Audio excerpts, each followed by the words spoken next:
You are not free. You think you are because no one is holding a chain. But look at your reactions. Look at your cravings. Look at how quickly your entire day can be ruined by a single word from someone you barely respect. Welcome to the Stoic Compass. I am Epictetus, and today I am joined by Carl Jung and Lao Tzu. Today we are examining what are the things you must learn to control, or they will control you.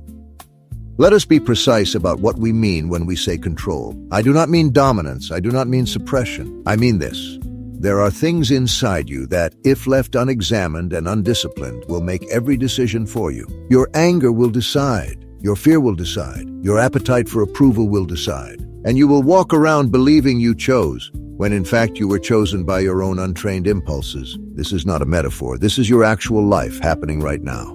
I want to agree with the urgency here, but I think the diagnosis is incomplete. When you say untrained impulses, Epictetus, you are describing symptoms. The rage, the craving, the compulsion to seek approval. These are not random. They are organized. They follow patterns that were laid down early, often in childhood, and reinforced over decades. To simply say, train yourself, is to ask someone to fight an enemy they cannot see and do not yet understand.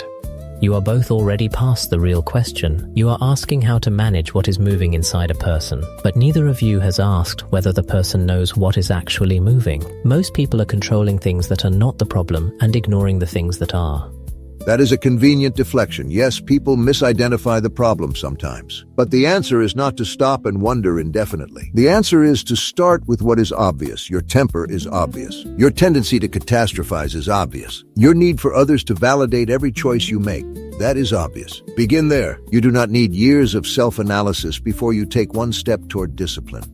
But this is precisely where the danger lies. A person who disciplines their temper without understanding its origin does not eliminate the temper. They bury it, and what is buried does not disappear. It goes underground. It finds other outlets: passive aggression, physical symptoms, a creeping bitterness they cannot explain. I have seen this repeatedly. The man who prides himself on emotional control, who is quietly destroying every relationship he has, not through outbursts, but through coldness. Suppression is not mastery. That is true, and it points to something neither of you are saying directly. The impulses you both want to manage, they are not enemies. They are information. The anger is telling you something. The craving is pointing at something. The question is whether you are still enough to hear what it is before you react to it or suppress it.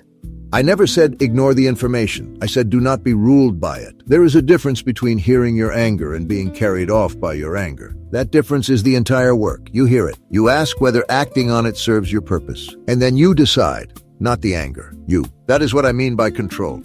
But who is the you doing the deciding? This is the question you skip, Epictetus, and it is not a trivial one. The ego believes it is in charge. But below the ego are layers, fears, compensations, desires, that quietly shape what the ego perceives as its own free choice. A man decides not to confront his employer. He tells himself it is wisdom, it is restraint. But underneath, it is a childhood terror of authority that was never examined. His decision was made for him years ago by a wound he refuses to name.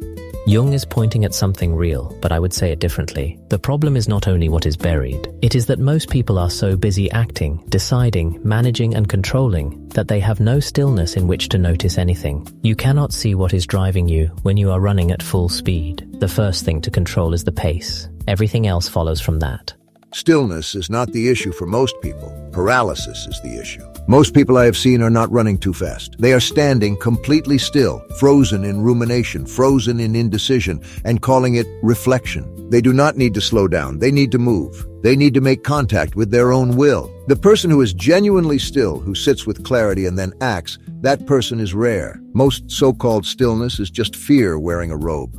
That is fair as a partial diagnosis, but I want to push on something. Epictetus, you talk about the will as if it is always available, always accessible, always the deciding factor. But what happens when the will is itself compromised? When the very faculty of decision has been distorted by something the person carries unconsciously? This is not a theoretical concern. This is what I spent my career documenting. The will is not a pure instrument. It is contaminated by the material it has never examined. You are both describing real things, but I think you are each making the same error from opposite directions. Epictetus says, master yourself through will and discipline. Jung says, understand yourself through excavation and analysis. But both of those are still efforts to fix something. What if some of what you are trying to fix is not broken? What if some of the things that appear to control you are simply the natural movement of what you are? and the attempt to master them is the very thing that makes them monstrous.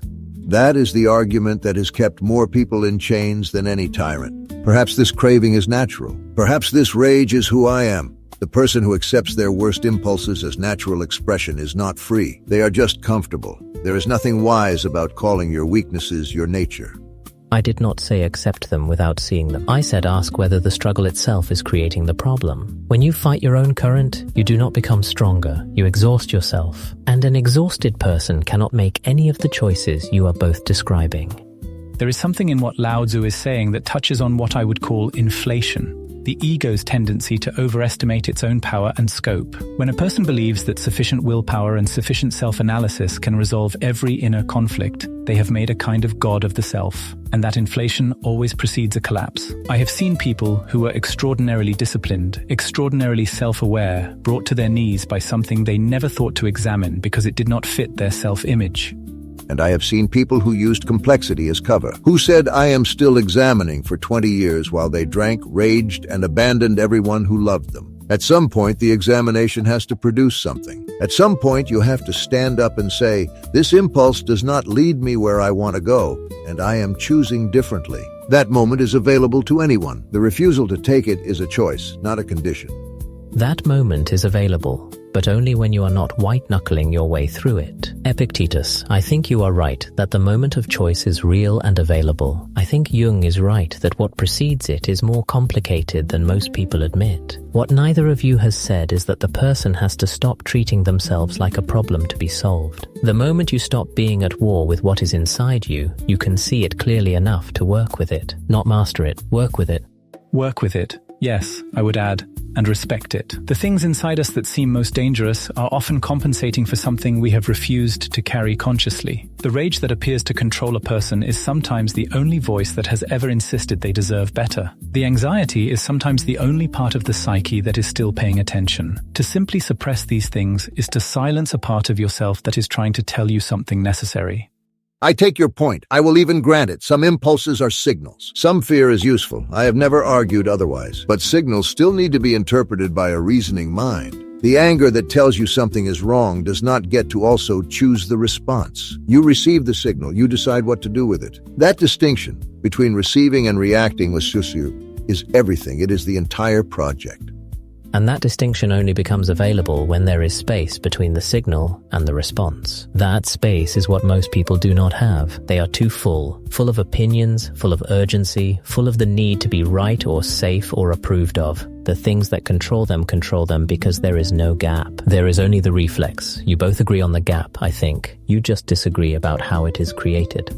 That is well put, and it raises something I have not yet said directly. The things most likely to control a person are the things they are most certain they have already handled. The person who says, I have no problem with anger, is usually the most controlled by it. The person who insists they do not care what others think is often the most desperate for approval. The blind spots are not random. They cluster around whatever the person has decided is not their problem. That I agree with completely. The unexamined assumption is more dangerous than the known flaw. You can train against a flaw you can name. The assumption you cannot see is the one that trips you silently over and over, and you blame the world for the fall. The assumption you cannot see, yes, but how does a person see it? Not by trying harder, not by analyzing more carefully, usually by becoming quiet enough that it surfaces on its own. The water reveals what is in it when it stops moving. And sometimes by looking at what keeps happening to them against their conscious will. Patterns in relationships, patterns in work. The places where a person keeps arriving at the same failure by a different road. Those patterns are the map. They point inward, toward whatever is organizing the behavior from below. The pattern is only useful if you act on what it reveals. Otherwise, it is just an interesting story about yourself. I have no quarrel with self-knowledge. My quarrel is with people who use self-knowledge as a destination instead of a tool. You learn something about yourself so that you can change your behavior. That is the sequence. Self-knowledge that produces no change in behavior is entertainment, not philosophy. Or it is not yet complete. Sometimes the change comes before the person knows why. Sometimes the seeing and the shifting happen at the same moment. You cannot always know which part of the process you are in from inside it. And this is why I resist the urgency. Not because urgency is wrong, but because it can close off the very perception it claims to serve. The analyst who is too eager to find the answer stops listening. The student who is too determined to master himself stops noticing. A certain quality of patient attention, which is different from paralysis, is the prerequisite for seeing anything clearly. Patient attention that has a direction. That is the distinction I would add. You are not just sitting and watching. You are watching for something specific. The moments when an impulse is about to become a reaction. The pause before the words come out. The tightening in the chest before the decision is made. You learn to recognize those moments. And in those moments, you practice every time, in small things as well as large, making the choice. Not the reflex, the choice. The small things, yes, that is where it lives. Not in the dramatic confrontation with your own shadow. In the ordinary moment when something irritates you and you notice the irritation before it speaks. In the moment when you want approval and you see the want before you perform for it. Those ordinary moments are the entire practice. Everything else is just conversation. All of this argument, and we have not yet said the one thing that is simple enough to be useful. Let us say it now. Here is what actually controls you. Not other people, not circumstances, not fate. Your unexamined reactions, that is it. When something happens and a feeling rises in you and the feeling speaks before you do, that is not freedom. That is reflex, and reflex dressed up as a response is still reflex. The things that control you are not mysterious. They are the same things, running on the same tracks, producing the same outcomes. Your need for approval, it decides how you present yourself before you have thought about it. Your fear of conflict, it decides what you do not say, what you do not ask for, what you let slide until it becomes resentment. Your anger, it decides the tone of your voice before your mind catches up. These are the mechanisms. You may not have chosen them, but you are responsible for them now. The work is not complicated. It is just uncomfortable. Between what happens and what you do about it, there is a gap. That gap is where you live, or where you could live if you practiced occupying it. Today, try this. Pick one reaction you've had at least 3 times this week. The irritation at the same person, the anxiety before the same kind of conversation, the urge to check whether someone approves of what you just said. Do not fix it. Just watch for it today. Name it when it arrives. Before you react, say the name of it, even silently. That pause is not weakness. That pause is the beginning of everything.